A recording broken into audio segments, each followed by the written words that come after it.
Bueno, pues para los que no me conocen, mi nombre es Juan Manuel Rodríguez y el día de hoy voy a compartir con ustedes este tema tan hermoso que se llama la divinidad de Cristo. Y bueno, un saludo también para los que nos sintonizan en la plataforma de YouTube. Muchísimas gracias para aquellas personas que ven nuestros videos. Hay muchas personas, hermanos vuestros de apóstoles de la palabra, que han pasado a compartir un tema y esos temas se están quedando en esa plataforma de YouTube. Para los que nos sintonizan, pues les pedimos que nos sigan sintonizando y compartan esos videos y le den like, ¿verdad? Para que más gente lo siga viendo y compartiendo. Y es una manera también de evangelizar. Y bueno, el día de hoy vamos a compartir ese gran tema, la divinidad de Jesús.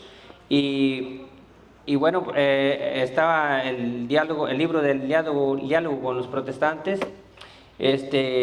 Ahí viene en su página 323, no tiene mucho más que creo que media página, pero voy a utilizar ahí algo. Y bueno, no sé, los que tengan el libro de preguntas y respuestas, no chequé yo si viene también ese tema ahí, pero si viene usted me lo puede decir en qué página se encuentra para compartirlo aquí, ¿verdad? Entonces, el día de hoy, dice el Catecismo de la Iglesia Católica en el numeral 430, dice: Jesús quiere decir en hebreo Dios salva. ¿Qué quiere decir el nombre de Jesús? Dios salva. En palabra hebrea, Dios salva. Bueno, busquemos en su Biblia, en el Evangelio de San Juan, capítulo 1, versículo del 1 al 2.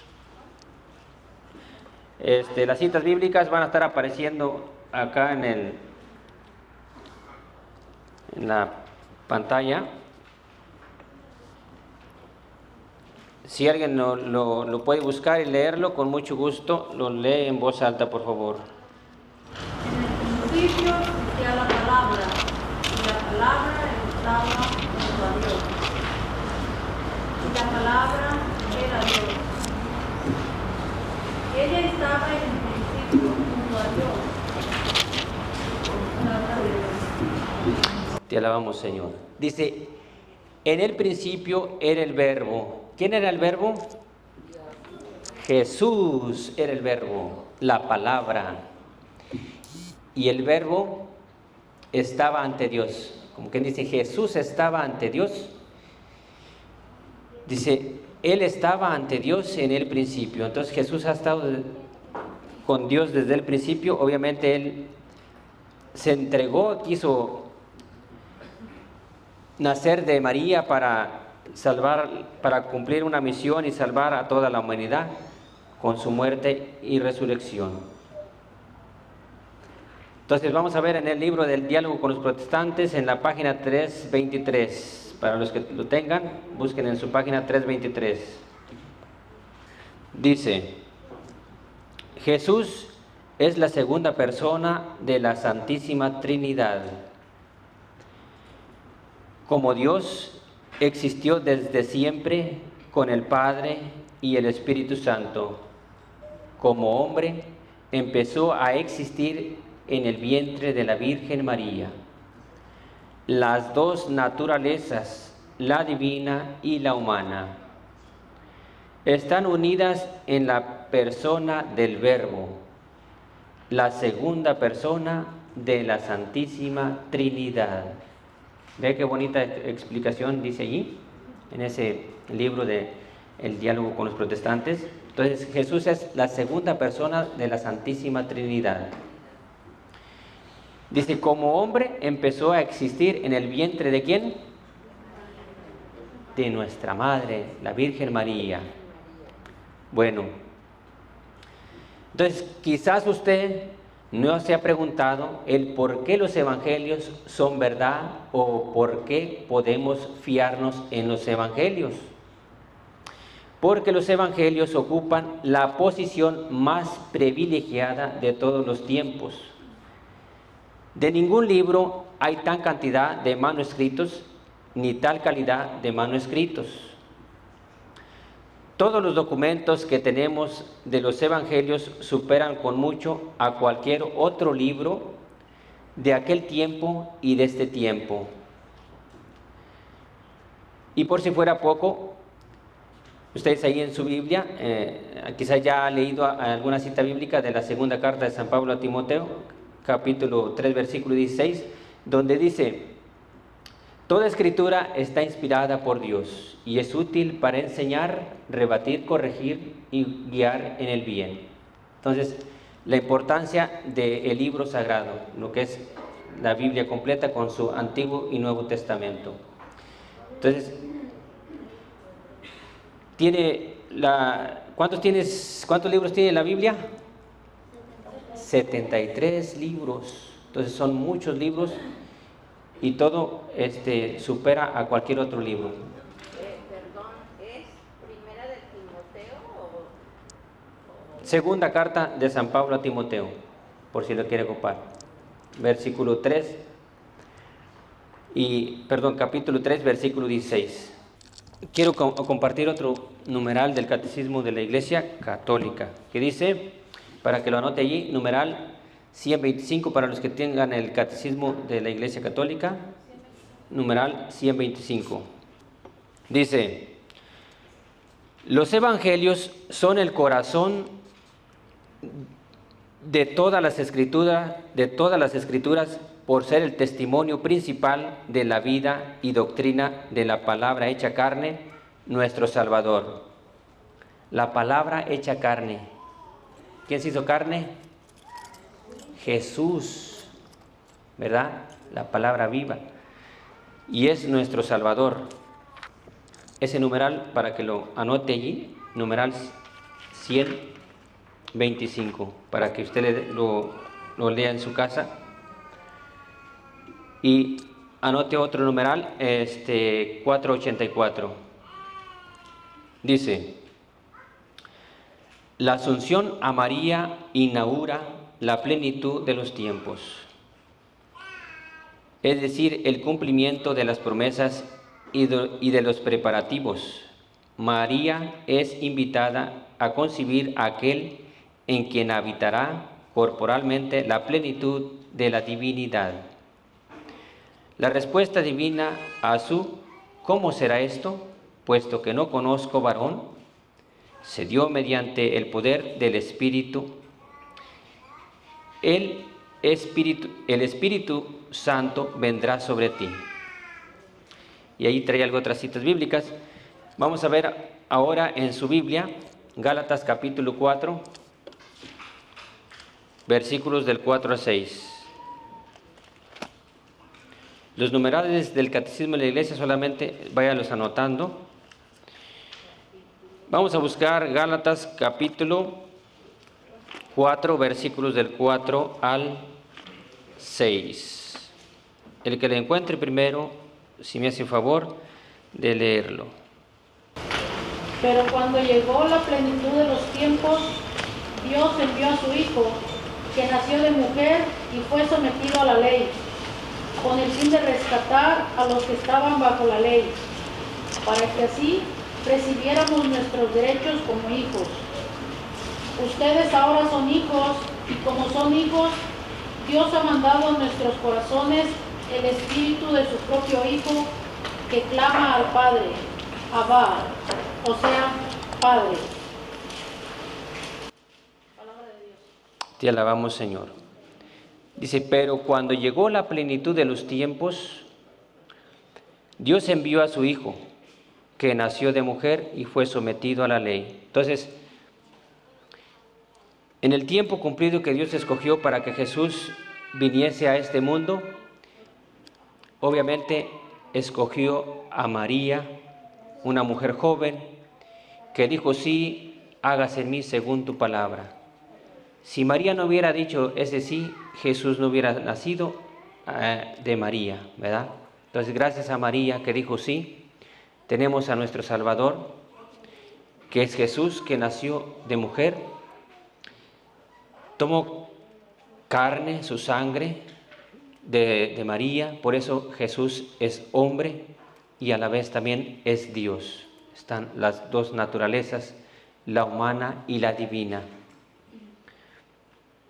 Vamos a leer otro pasaje bíblico de lo que es San Lucas capítulo 1, versículos 26 al 35, porque vamos a ver de qué mujer se está hablando, ¿verdad? En este caso sería de María, nuestra madre. Lucas capítulo 1, versículos 26. Entonces, para que si alguien lo encuentra, me lo puede leer, por favor. Sexto mes, envió Dios al ángel Gabriel a una ciudad de Galilea llamada Nazaret, a una virgen prometida a un hombre llamado José, de la familia de David. La virgen se llamaba María. Entró el ángel a donde estaba ella y le dijo: Alégrate, llena de gracia, el Señor está contigo. Al oírlo, ella quedó desconcertada y se preguntaba qué clase de saludo era aquel. El ángel le dijo: No temas, María, que gozas del favor de Dios. Mira, concebirás y darás a luz un hijo, a quien llamarás Jesús. Será grande, llevará el título de Hijo del Altísimo. El Señor Dios le dará el trono de David, su padre, para que reine sobre la casa de Jacob por siempre y su reino no tenga fin. María respondió al ángel: ¿Cómo sucederá eso si no vivo con un hombre? El ángel le respondió: El Espíritu Santo vendrá sobre ti y el poder del Altísimo te cubrirá con su sombra. Por eso, el consagrado que nazca llevará el título de Hijo de Dios. Mira, también tu pariente Isabel ha concebido en su vejez, y la que se consideraba estéril está ya de 6 meses. Palabra del Señor.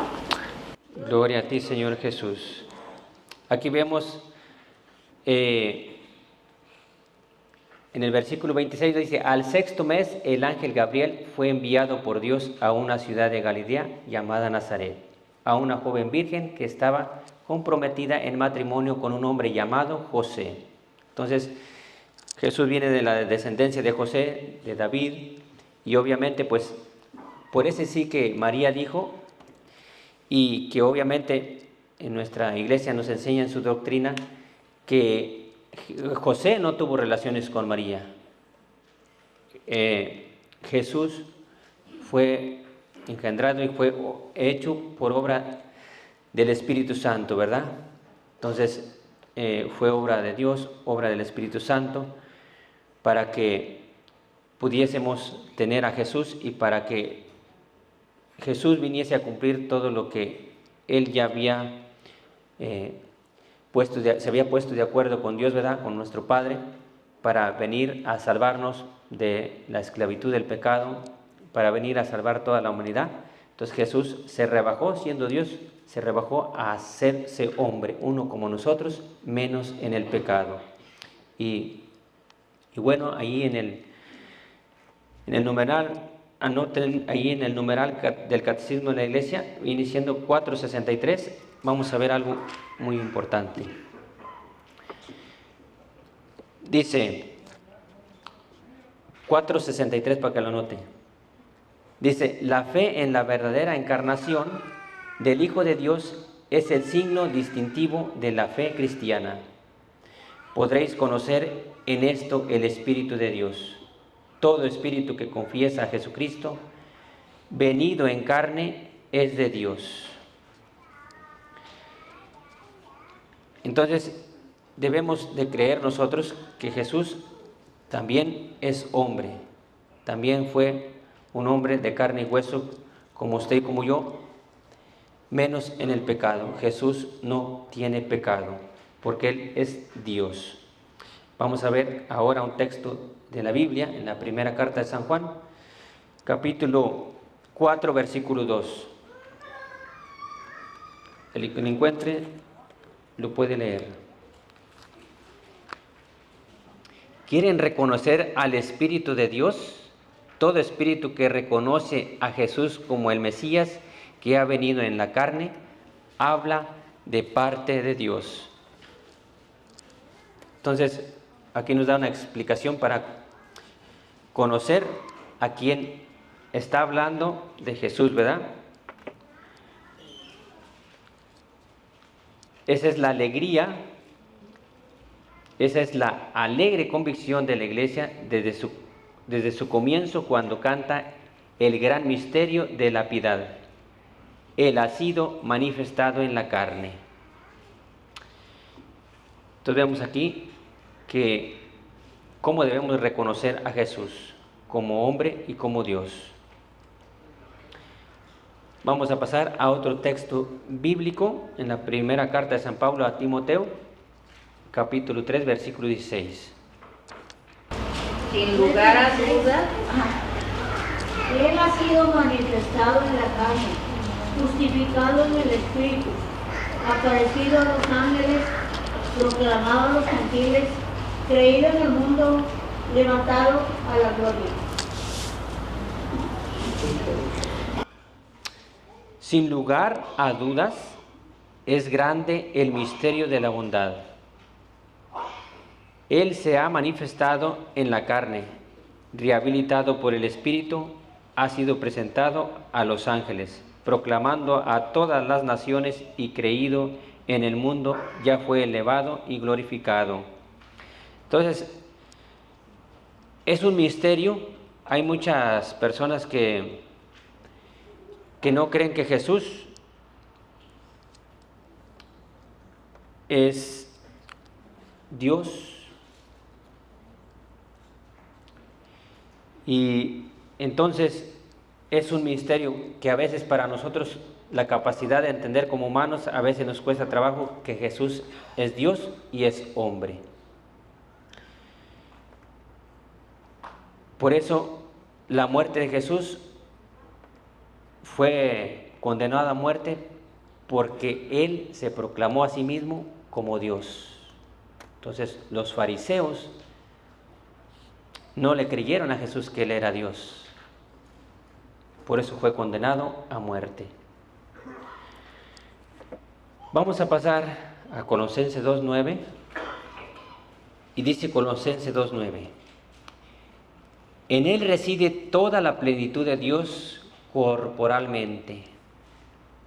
Entonces aquí encontramos que en Jesús reside toda la plenitud de Dios corporalmente.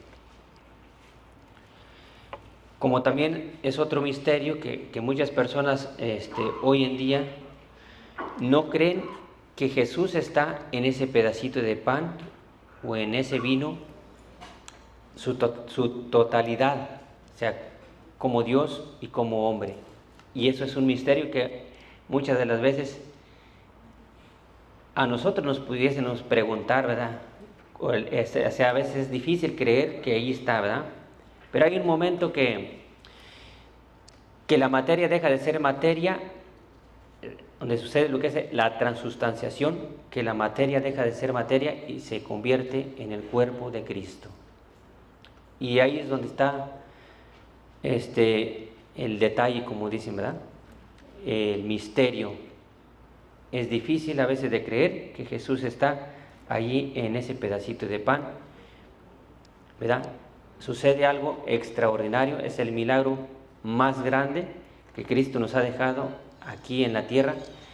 Y por eso allá en Mateo... perdón, antes de que... ¿cómo se llama la transustanciación? Transustanciación, como un trabalenguas. Es un misterio, ¿verdad?, que a veces nos pudiésemos preguntar nosotros, ¿cómo será posible, verdad? Pero si vemos que Jesús tuvo el poder de resucitar a Lázaro, que ya llevaba 4 días de muerto, y hizo muchos milagros con su palabra, con su poder, ¿cómo no creerle a Jesús que se quedó en ese pedacito de pan? Por eso en Mateo 28:20 dice: yo estaré con ustedes todos los días hasta el fin del mundo. Entonces, en nuestra Iglesia Católica, día con día, se celebra la Santa Misa, la Eucaristía. Entonces Jesús ahí está, cada vez que usted y yo pasamos a comulgar. Obviamente cuando estamos en gracia de Dios, Jesús se une con nosotros, ¿verdad? Está con nosotros. Y ese es un milagro bien grande, ¿verdad? Que Jesús se quedó en ese pedacito de pan. Y lo que sucede es un misterio que en nuestros ojos, nuestra mentalidad de humano, a veces no podemos hasta dudar que Jesús está allí, ¿verdad? Pero por su palabra debemos de creer, y por fe debemos de creer que Jesús está allí. Entonces, ese es un misterio, ¿verdad? En el Catecismo de la Iglesia Católica, en el numeral 495, anótelo, 495, dice: la Iglesia confiesa que María es verdaderamente Madre de Dios. Viene la palabra Theotokos. Entonces, María es la verdadera Madre de Dios. Vamos a pasar ahora al Evangelio de San Juan, capítulo 2, versículos del 19 al 22.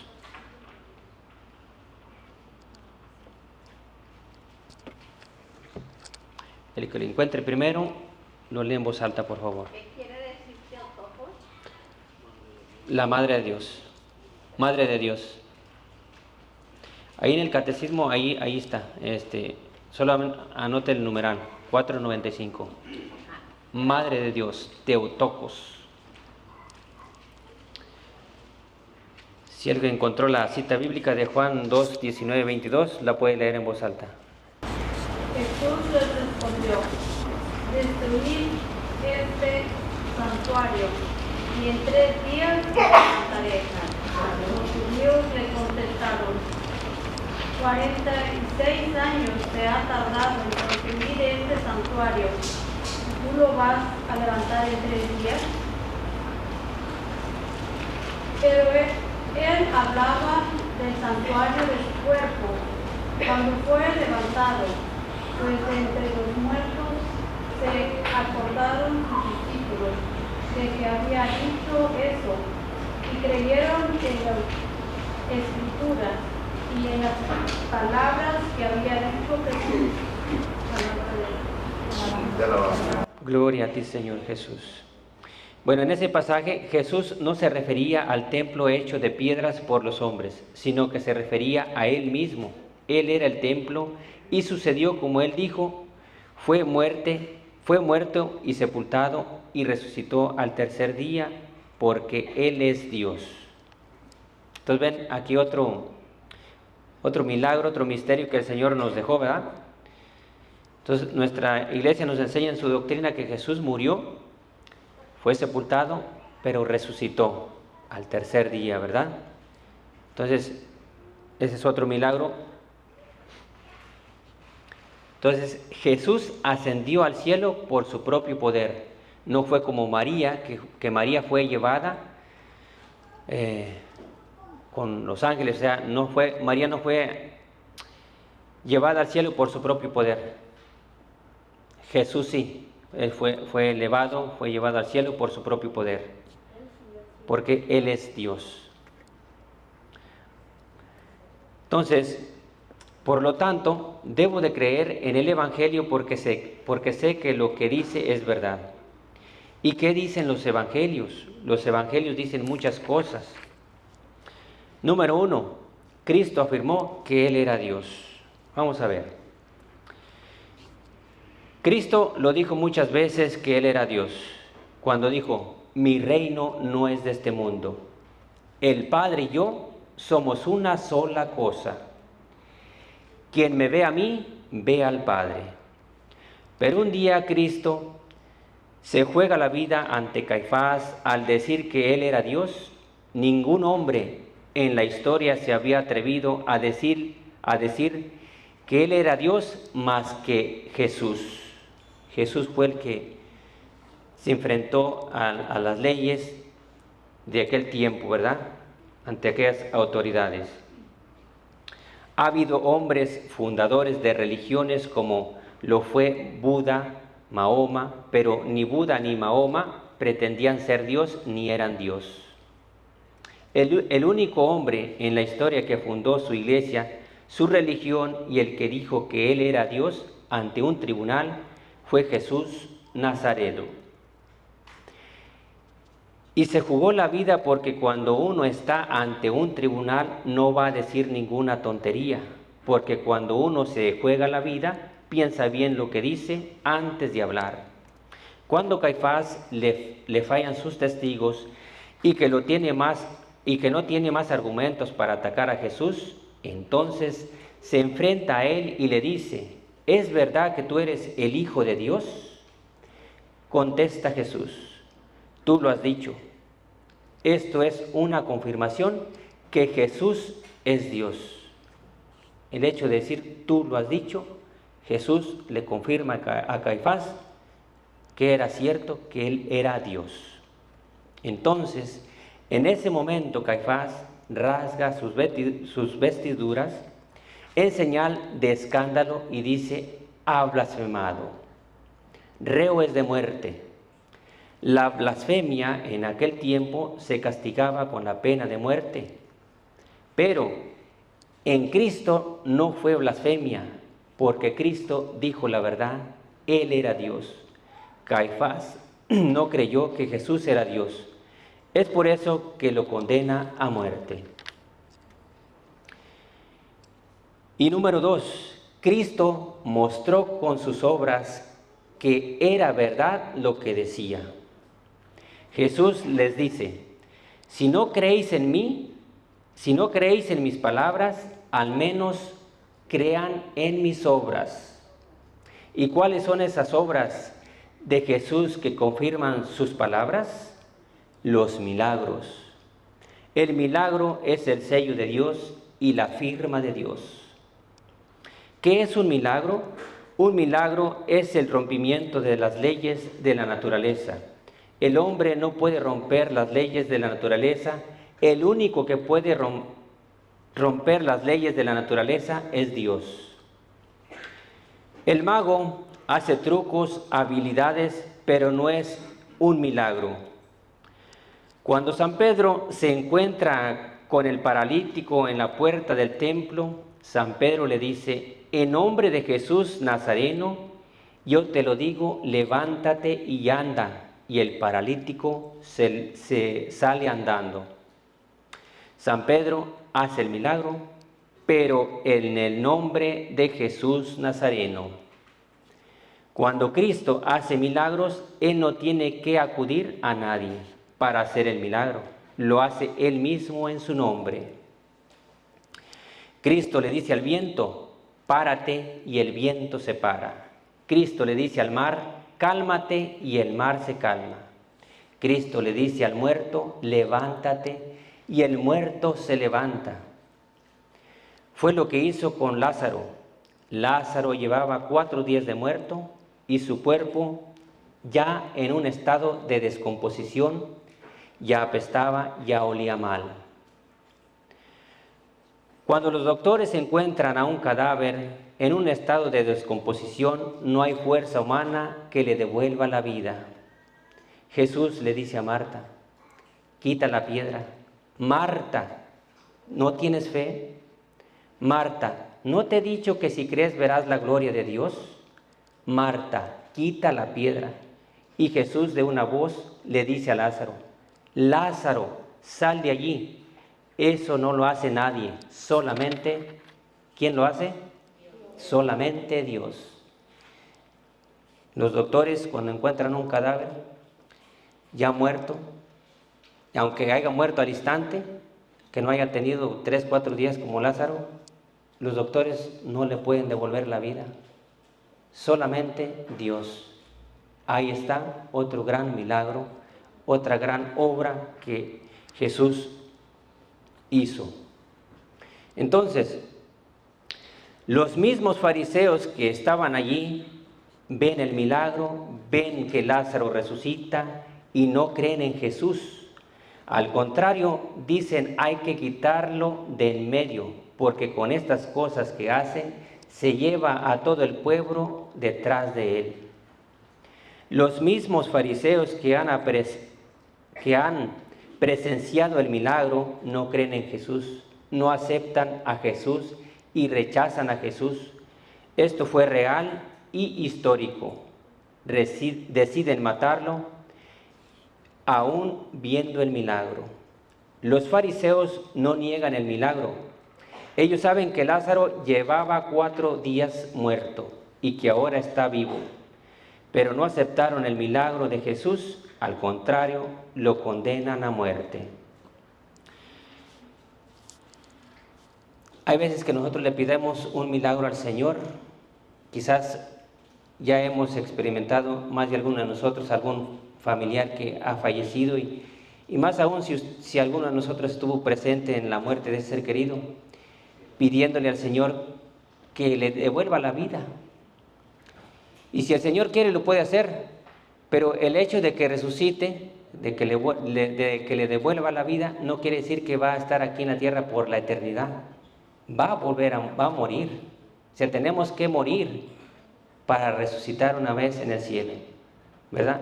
Entonces, muchas de las veces, si le pedimos con fe, el Señor nos lo puede conceder, pero quizás el Señor lo concede para un propósito, para una misión, para esa persona, para dar testimonio, para que veamos la gloria de Dios, la grandeza de Dios, el poder de Dios.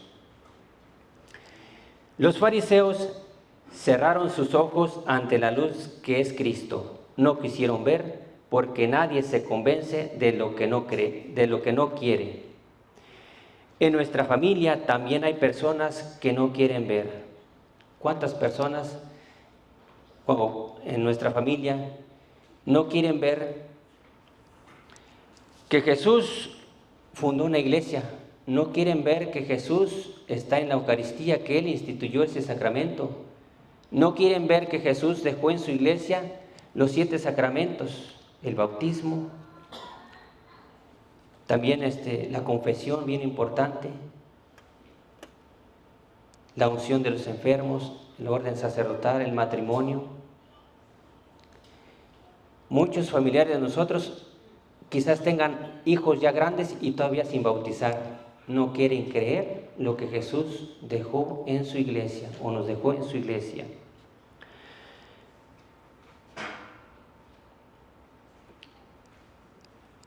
Para demostrar que Cristo es Dios, es su propia resurrección.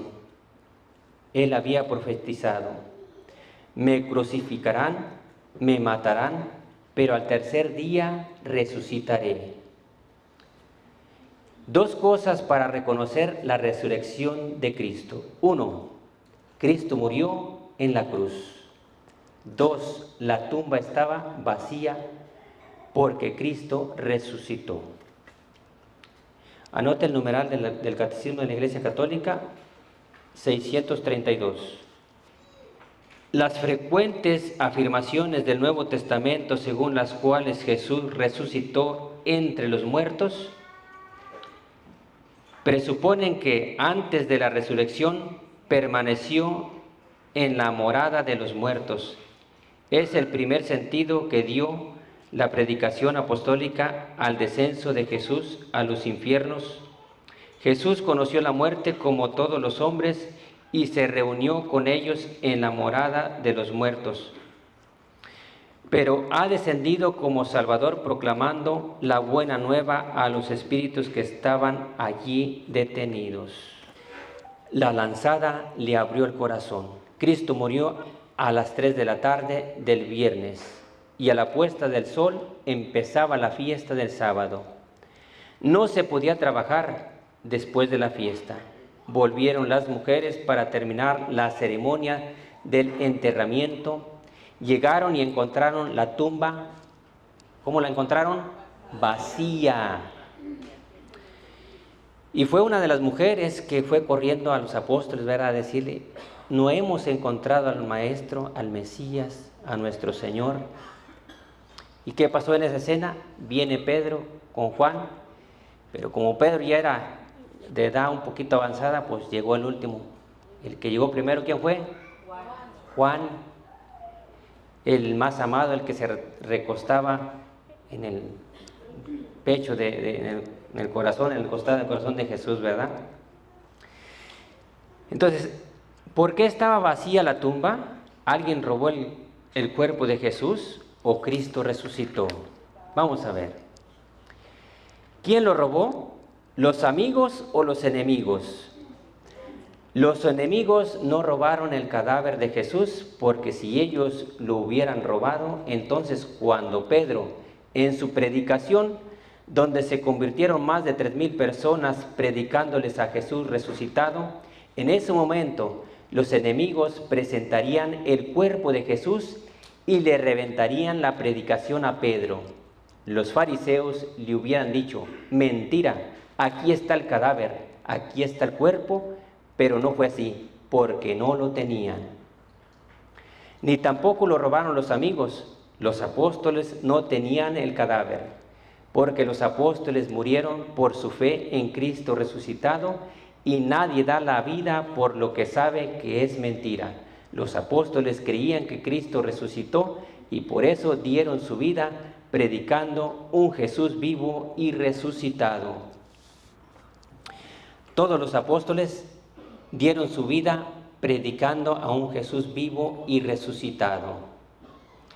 Hasta el día de hoy, nuestra iglesia tiene las tumbas de los 12 apóstoles que dieron su vida, unos de una manera, otros de otra, pero fue por llevar la buena nueva, por hablar de Cristo, por llevar el Evangelio. Anote también el numeral del Catecismo de la Iglesia Católica, 478. No lo voy a leer porque ya el tiempo ya se está agotando, entonces voy a terminar ahorita, ya con unos poquitos, porque tenemos otras cosas que hacer. Bueno, después de haber resucitado Jesús, se les apareció a sus discípulos en una casa, estando con las puertas cerradas por miedo a los judíos. Y les dijo: la paz esté con vosotros. Y les mostró las manos y el costado. Pero Tomás no estaba con ellos. Después los discípulos le dijeron a Tomás: hemos visto al Señor. Pero Tomás le contestó: hasta que no vea la marca de los clavos en sus manos, no meta mis dedos en el agujero de los clavos y no introduzca mi mano en la herida de su costado, no creeré. 8 días después, los discípulos estaban reunidos en casa, y con ellos estaba Tomás, y Jesús se les vuelve a presentar y les dijo: la paz esté con ustedes. Después dijo a Tomás: pon aquí tu dedo y mira mis manos, extiende tu mano y métela en mi costado, deja de negar y cree. ¿Qué es lo que debemos de hacer nosotros? Creer en su palabra, creer en su iglesia, creer en los sacramentos instituidos por Jesús que nos dejó en su iglesia, y vivirlos para alcanzar y llegar así a la santidad. Entonces, vamos a ver la última cita de Juan 20, 28. Vamos a ver qué dice Tomás allí. Juan 20, 28, y esa va a venir en el examen. Tomás exclamó: tú eres mi Señor y mi Dios. Dice Tomás: tú eres mi Señor y mi Dios. Entonces, Tomás ya lo reconoce y cree, y ya le dice que Jesús es Dios. Tú eres mi Señor y mi Dios. Anoten la siguiente cita bíblica y ya no nomás para que la tengan allí. Filipenses 2, 5, 8. O ahí las va a poner el hermano ahí todas juntas para que la tengan. Anote también el numeral del Catecismo de la Iglesia Católica, 461, solamente ya nomás para que la tengan anotada. Ahí están todas las citas. Creo que yo me equivoqué en decirle al hermano Luis de Gálatas 4:6 para el estudio para este tema. Nomás es Juan 20, 28, si no me equivoco. Pero de igual manera, la Gálatas 4:6, esa va a venir también en el examen, porque ese es uno de los temas que compartió el hermano Sergio, ¿verdad? Entonces hay que estudiar como quiera las dos, Gálatas 4:6 y Juan 20, 28. Entonces, muchísimas gracias, Dios me los bendiga, espero me hayan entendido en este tema de que se trató de la divinidad de Jesús. Juan Manuel, que vamos a compartir este tema esta noche. Muchas gracias. Y con sus palmas. Que se vea que no estamos tan cansados.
que se llama La Tortuguita. Por ahí está en su librito también de canto de Samatuni, por ahí.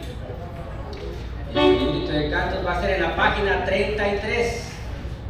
El canto número 82 se llama La Tortuguita.